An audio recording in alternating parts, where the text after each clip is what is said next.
Yeah.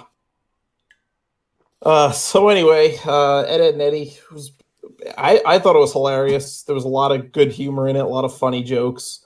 Like I said, it was a combination of like classic humor, slapstick, that kind of thing, with like more modern, like surrealist humor. There was, Ed was always hilarious for like a joke, like a bit. Like there's one scene where like there's a sign that says "Don't walk on the grass." So Ed, I think I've like seen this one.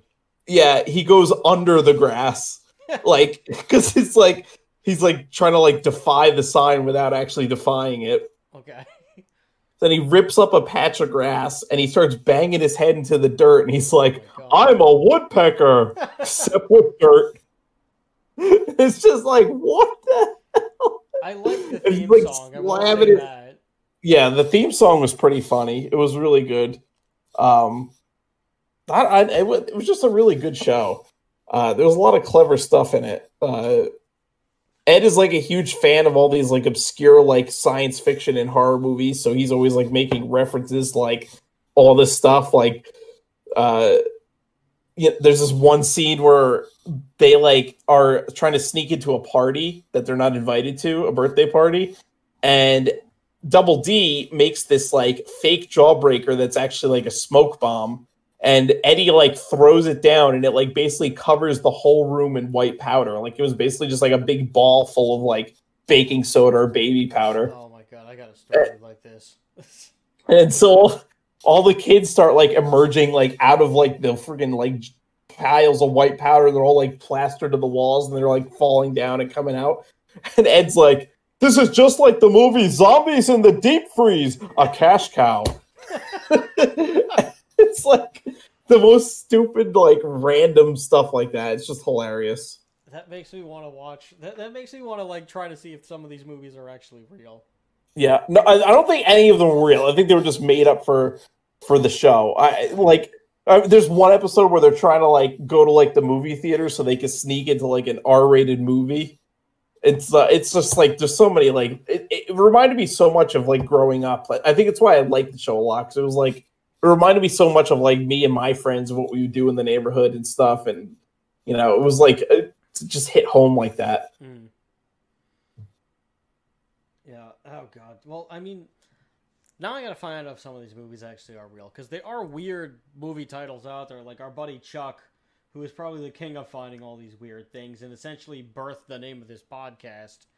Um, he sent me something the other day, and he was like, "Why does this exist?" And I just pulled it up. The name of the movie is called "The Incredibly Strange Creatures Who Stopped Living and Became Mixed Up Zombies." What? Yeah, so it's plausible that something like that that zombies from the deep freeze could actually be a thing. I mean, if you go on IMDb and type in any phrase or word, it's probably a It's movie. yeah, somebody may have done something like that. Yeah. Yeah. So anyway, I got a powder story. God. I was maybe 1.5 to 2ish years old, and Mhm. my grandparents being the being the old people that they are and were. My grandpa is no longer with us. My my nona still is. Uh, they being old people, they still had the plastic covering on their couch. Oh yeah. So luckily that the couch was safe that day. Mhm. Um, as a child, I didn't know that powder was powder. Mhm. Being like a 1.5 year old, I thought that powder was snow in a can. Oh God. Oh no. I can see where this is going. So my parents went out for a date night one time, and my grandparents, of course, watched me because they lived in the same house. So I just went downstairs, Mhm. and I went to the bathroom. I opened the cupboard, and I found powder or snow in a can, as it were, and I took the powder. I opened it up. My grandparents were in the other room watching TV, and I decided what would be really great if I could make some snow angels right now. Oh no. So the powder is all over the couch. Oh no. It's all over the floor. I'm making my snow angels. I'm having a great time. Such a great time that who should walk in the door? My parents, back from date night. And my dad is freaking out. My mom is freaking out. Everything is there. And my dad, of course, is going to do the proper thing and kick my ass.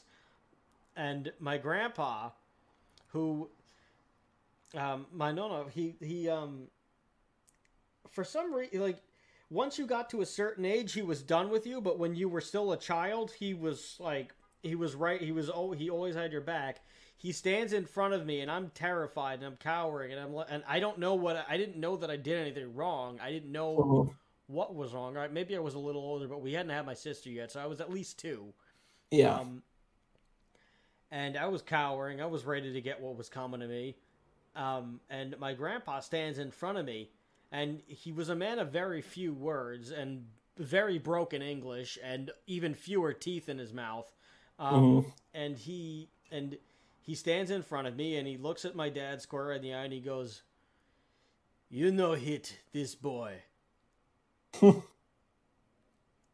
Most of the time, he just mumbled.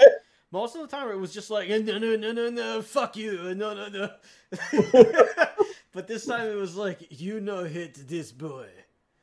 And I didn't get hit that day. They cleaned it, and my dad was like, "All right, fine, but I'm not cleaning this up." And my nono couldn't care less. He cleaned it up, and he was like, "You had a fun night. Like, go, like, get changed, go to bed, take a bath." And then I don't know. I guess whatever 2-year-old reaction I gave him probably was the equivalent of "I owe you one, Gramps." But that was that's my powder story. Wow. Well, there you go. Yeah. But